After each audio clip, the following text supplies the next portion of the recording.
Are you ready to find out how to avoid the common mistakes people make when it comes to using AI? In this video, I'm going to dive through a few mistakes other people have made when it comes to using AI, and one that we basically have a playbook on what not to do at Create AI Consulting. The first thing you can do is to make sure that you start with clear goals. What that means is you're starting out when you're using AI is you have specific output and goal that you're creating essentially with it. So for example, for a lot of our clients, a lot of what they use AI for is to have consistency when it comes to their writing. So they'll have like an AI assistant where it writes basically emails as them. It knows their FAQs, it knows the background of the business. It's basically fed with their AI data that they want AI to use. So then every single time that they receive an email, the AI can write up the draft already. At this point, it's still for review because it still does need a little bit of customization or background depending on the client they're sending it to, but at least it's easier to kind of write emails like that because there's a specific output of like writing consistent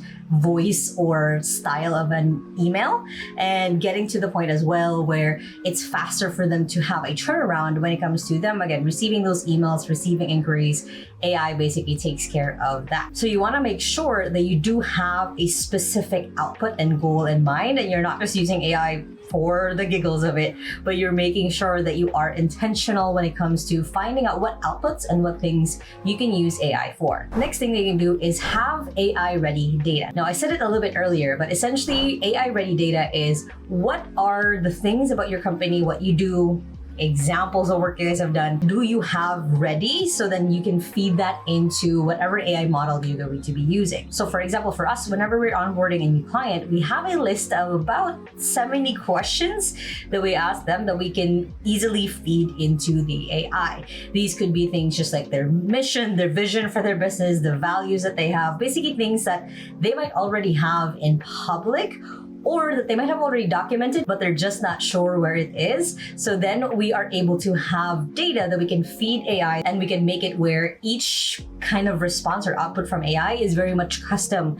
to who they are and what they do and what they want to create with AI. So for you, you want to go back through, for example, for me, when I was going ahead and training AI how to write as me, I went back through like 2-3 years worth of like LinkedIn posts, my favorite LinkedIn posts, and actually went ahead and had AI learn how I write. So then now anytime that I need a very quick post written, it knows my voice, it knows my story because I've shared it through the different LinkedIn posts that I've done in the last couple of years, and it goes ahead and creates a post as if it was me because it knows the way that I write, the stories I've shared online, and being able to grab from my background basically and write as if it were me. So that's the biggest use for AI data, is you don't have to train AI too much because you're literally just feeding it already things that, again, you're comfortable having the AI learn and do and use and be trained on. And something cool that usually happens is the more you train AI on something, the less you do have to teach it a few things. You just have to give it quick feedback as needed. Next is you want to avoid overcomplicating your projects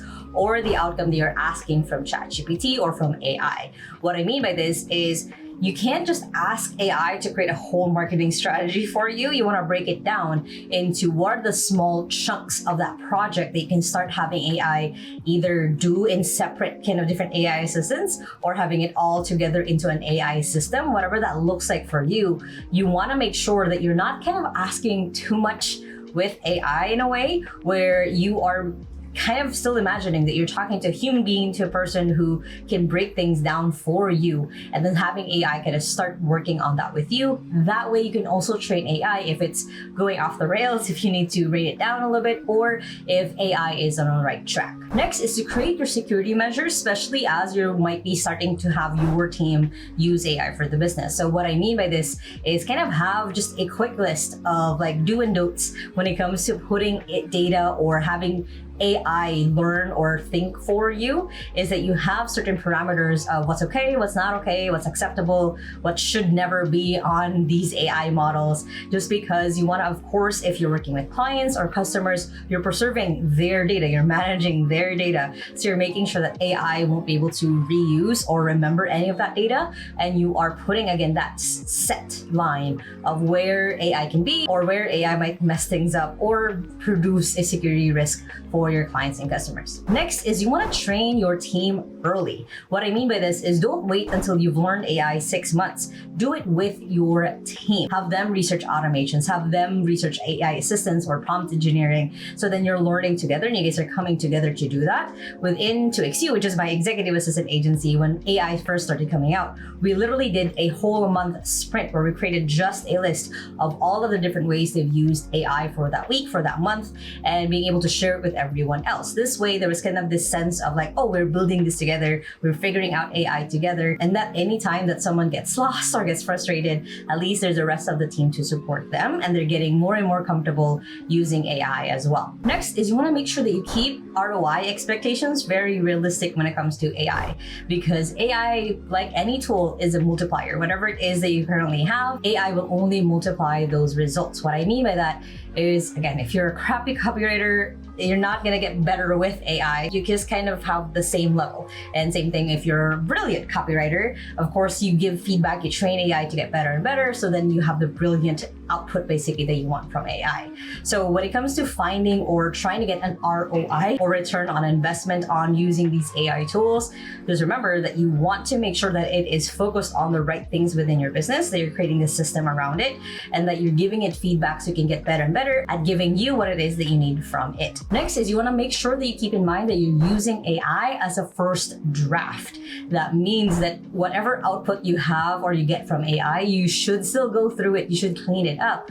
The thing that AI usually fixes is that blank page, that one dotted line just blinking at you. AI usually helps kind of clear that out for you, and you're supposed to go through the output that AI gives you so then you can give it feedback and you can make changes to, one, make it sound more human, and two, kind of make sure that it is the thing that you wanted from AI. And finally, plan for continuous improvement.